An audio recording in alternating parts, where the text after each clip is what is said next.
time for the Friday giveaway, which is this set of fun vintage papers, or vintage looking papers.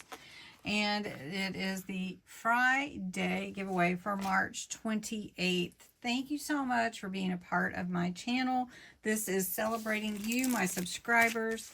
And so we have the URL from last Friday's video in the random comment picker. And we are going to get the entries. And you had to use the words Friday giveaway in order to be entered. You could enter every day. And we're going to get the number of entries. So 84, that's awesome.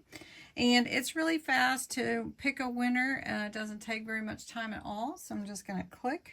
And the winner is Norma Hammond. Congratulations, Norma. I don't know you, I believe. So if you could please go back to your comment that says Friday giveaway, super fun and gracious of you. And then go in there and say, I won, and I will get back to you to get your address to send you your prize. So congratulations, Norma. So you can also be a Friday giveaway winner. That's my So Lovely journal there. Anyway, to enter, you do need to be a subscriber. You need to be 18 or older, US or Canada only. You do have to put the words Friday giveaway in the comments below this video for the April 4th giveaway. And let me show you what the giveaway is. It's going to be based on spring, so it's going to be for the April 4th. It's going to be this cute clear acrylic stamp set.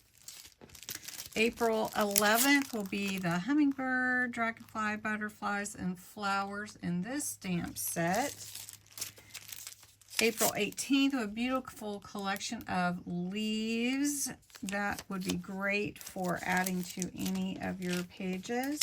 And then on the 25th, this cute stamp set has a fairy and a beautiful butterfly, some fairy dust, I think, sparkle, fun sentiments there, and some flowers here. So to enter each week, you would come back here after you subscribed, of course, and you will be entered to the drawing for the 4th under this video when you put the words Friday giveaway in your comments. If you share the video, you can have another entry and you can enter every single day. So thanks so much. Congratulations to Norma. And I'm glad to meet you, Norma. So make sure that you go back to your comments so that I can get back to you. And I do have an event tonight. So if I don't get back to you right away, hang on. All right. Thanks, everybody. Have a great weekend.